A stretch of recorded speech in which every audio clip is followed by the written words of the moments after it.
Corona మహమ్మారి మూలంగా యావత్ ప్రపంచం స్తంభించిన ఈ సమయంలో మన తెలంగాణ రాష్ట్ర ముఖ్యమంత్రి అయినటువంటి కల్వకుంట్ల చంద్రశేఖరరావు గారి పిలుపు మేరకు కవులు, సాహితీపరులు, అలాగే కళాకారులు ముందుకు వచ్చి ప్రజల మనోనిబ్బరాన్ని కాపాడుతూ ప్రజలకు మనోధైర్యాన్ని తమ కవితల ద్వారా, అలాగే తమ రచనల ద్వారా, తమ పాటల ద్వారా ఇవ్వాలని సూచించిన ఆ మేరకు వీత్రి ద్వారా మేము చేయబోతున్న ఈ ప్రయత్నంలో భాగంగా ఈ రోజున మనతో పాటు ఉన్నారు ప్రముఖ కవి పొత్తూరి సుబ్బారావు గారు. ఆయన విషయానికి వస్తే ఆయన ఉమ్మడి ఆంధ్రప్రదేశ్లో పబ్లిక్ రిలేషన్స్ ఆఫీసర్గా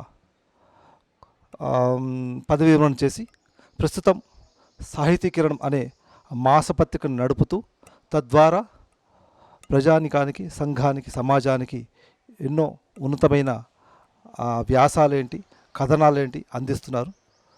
ప్రస్తుతం మన వీత్రి ఛానల్తోని వారు రాసిన కరోనాపై రాసిన కొన్ని రచనలను, అలాగే కవితలను మన వీత్రి ప్రేక్షకులకు అందిస్తున్నారు. నమస్కారం అండి. చెప్పండి సుబ్బారావు గారు, కరోనా మీద మీరు కొన్ని పద్యాలు రాశామన్నారు, కవితలు రాశామన్నారు. వాటిని మా వీత్రితోటి పంచుకోవాల్సిందిగా కోరుతున్నాం. వీత్రి ప్రేక్షకులకు నమస్కారం.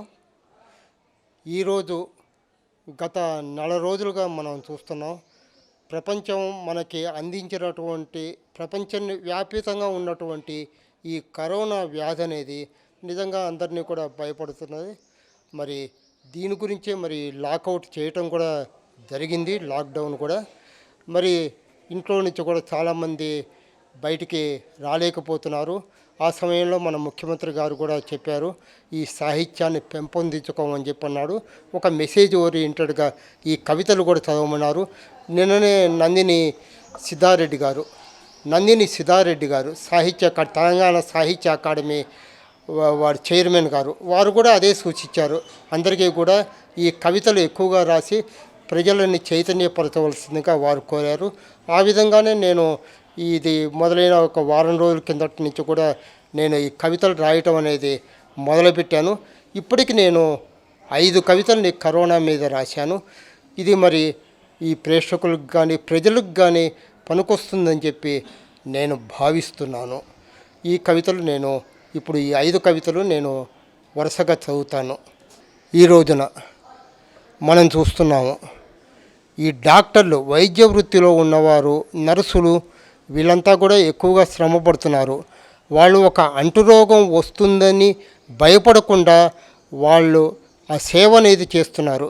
నిజంగా మరి ఆ మానవ సేవ మాధవ సేవ అని చెప్పి అంటారు.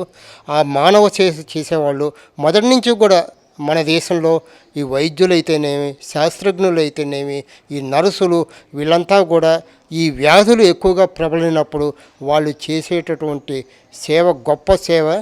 అది మరి ఇప్పుడే కాదు, ఎప్పటి నుంచో కూడా ఉంది. దాని మీదనే నేను రాసినటువంటి ఒక కవిత, ధన్యజీవులు మీరు. ఇది ఇప్పుడు చదువుతాను.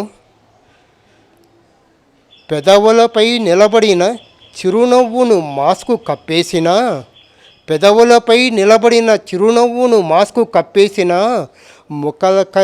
ముఖ కదలికలందించే ఆనందం మీ సేవాగుణాన్ని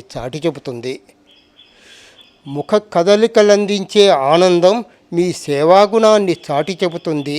హడావుడిగా అడుగులు వేసే మీ పాదాలు ఎందరికో ప్రణామాల పెన్నిది. వెంటబడే ఏ రోగాన్నైనా పారద్రోలే పట్టుదలకు మారుపేరు మీరు. అంటు రోగాలను ధీటుగా ఎదిరించే పౌరుషానికి మరో పేరు మీరు. మసూచి పొక్కులను ఆకాశంలో చుక్కల్లా దూరం నుండి చూడలేదు.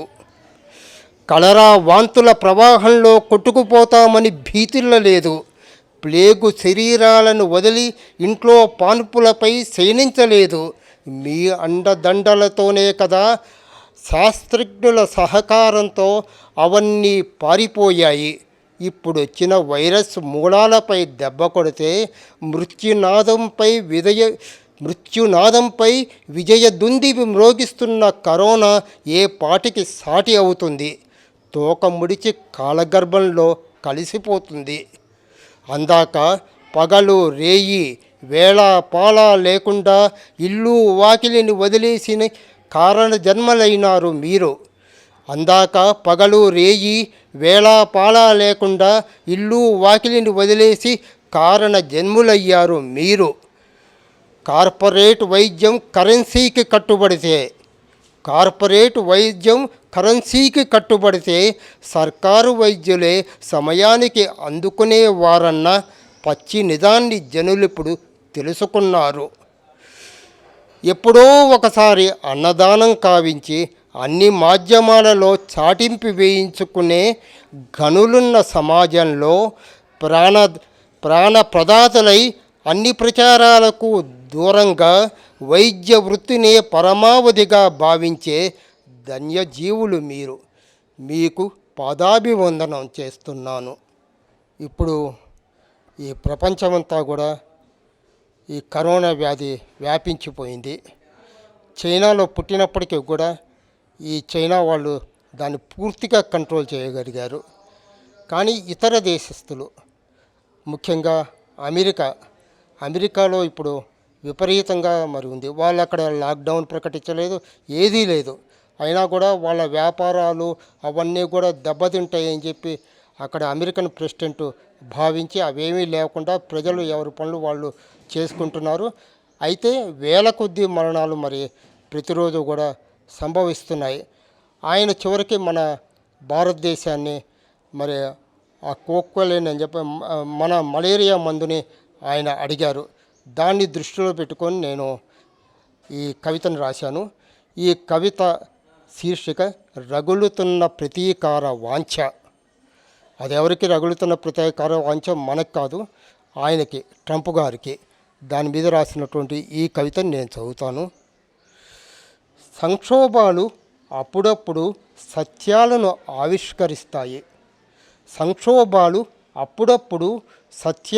ఆవిష్కరిస్తాయి.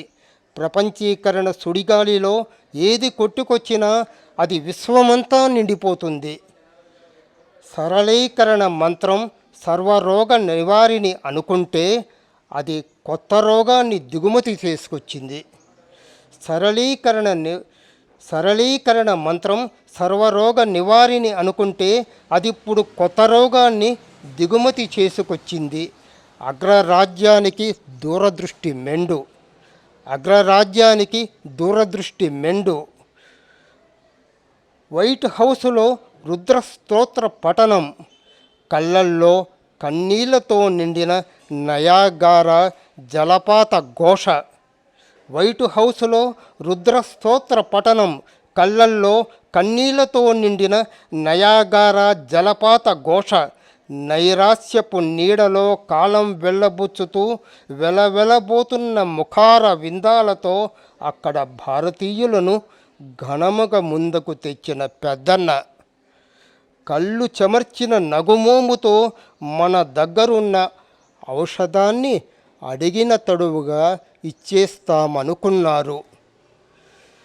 తల నూపటానికి సందేహిస్తే సహస్ర అస్త్రాలను ప్రయోగిస్తామన్నారు.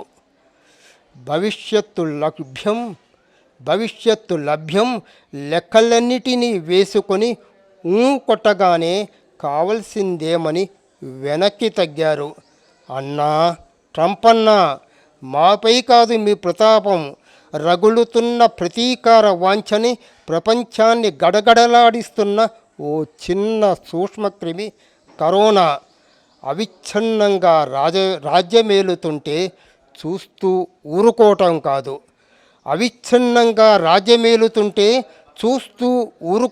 కాదు. ఆర్భాటాలను పక్కన పెట్టి అంతమొందించటానికి చేసే పోరాటానికి మీరు చేయి కలిపి ముందుకొస్తే ఓ యుద్ధం ముగిసిన కొత్త ప్రపంచం ఆవిర్భవిస్తుంది. తర్వాత కవితా శీర్షిక కిటికీలైన తెరవండి.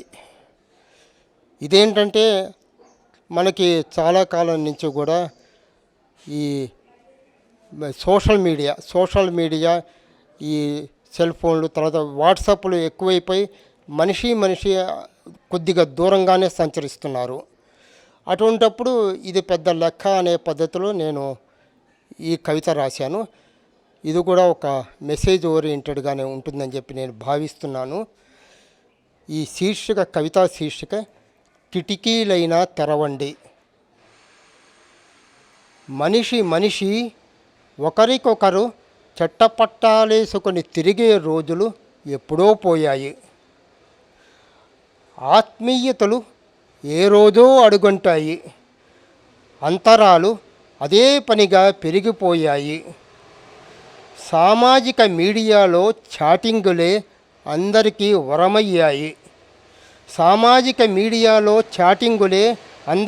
వరమయ్యాయి. ఏదో వైరస్ పొంచి ఉన్నదని తప్పిపోయిన మానవతను వెతుక్కోవటానికి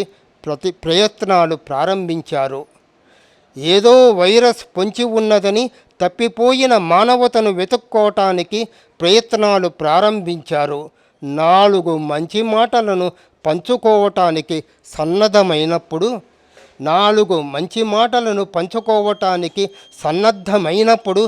7 అడుగుల బంధాన్ని పెనవేసుకున్న వారు సైతం 3 అడుగుల దూరాన్ని పాటించాల్సిందేనా? 7 అడుగుల బంధాన్ని పెనవేసుకున్న వారు సైతం 3 అడుగుల దూరాన్ని పాటించాల్సిందేనా? గుమ్మం ముందు మహమ్మారి వచ్చి నిలబడినప్పుడు ఎవరికి వారే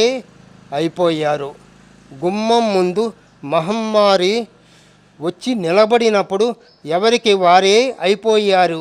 నిన్నటిదాకా గృహ నిర్బంధం అనేది కాశ్మీరు నాయకులకే పరిమితమైతే ఇప్పుడు మనమందరము ఇళ్లకు బందీలమైనాము.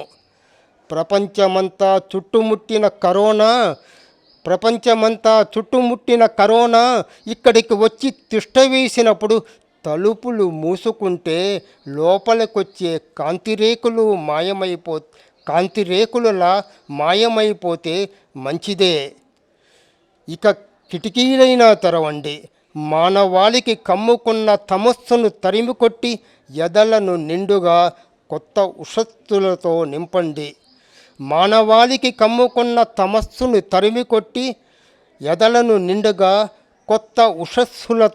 నింపండి. తర్వాత కవిత మోడీ గారు ఇటీవలనే ఈ దీపాలు వెలిగించి మనలో ఉన్నటువంటి ఆ భయాన్ని అదంతా కూడా పారద్రోలమని చెప్పి అన్నాడు.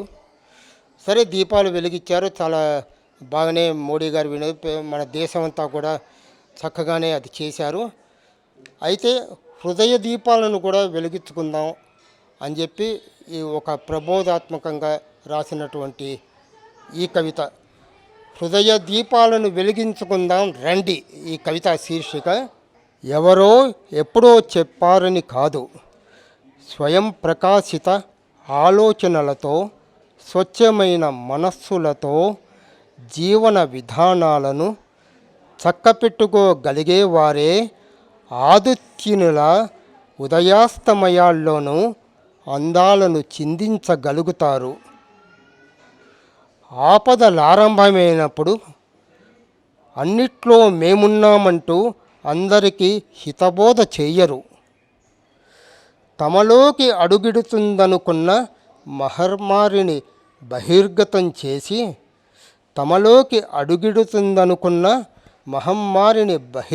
చేసి 10 మందికి అంటించ సంకల్పించరు. అనుమానాలకు తావివ్వక తమకు తామే స్వీయ క్వారంటైన్లోకి వెళ్ళిపోతారు. పుంజుకున్న శక్తితో మళ్ళీ ఎప్పుడు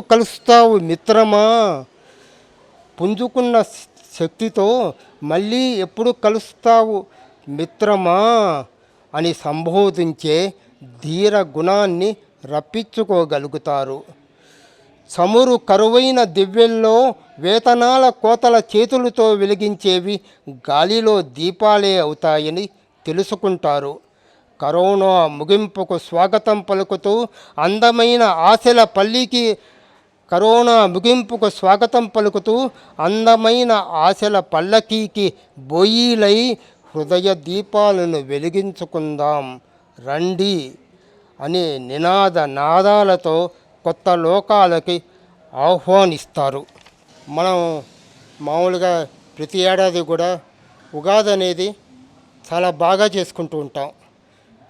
మామూలుగా ఈ పండితులు పంచాంగ శ్రవణాలు అట్లాగే ఎక్కడ పడితే అక్కడ మనకి కవి సమ్మేళనాలు ఇవన్నీ కూడా కనపడుతుంటాయి. కానీ ఈ కరోనా వలన లాక్డౌన్ వలన ఈసారి ఇంచుమించుగా మనం ఆ ఉగాదిని కోల్పోయినాం. అయినా కూడా మనం ఈ కరోనా పూర్తిగా పోయిన తర్వాత అప్పుడే మనకి ఈ నిజమైనటువంటి ఉగాది, అప్పుడే ఉషస్సులు వస్తాయి అనే ఉద్దేశంతో నేను ఈ కవితని రాశాను. ఈ కవితకి శీర్షిక దారులెక్కడుంటాయి.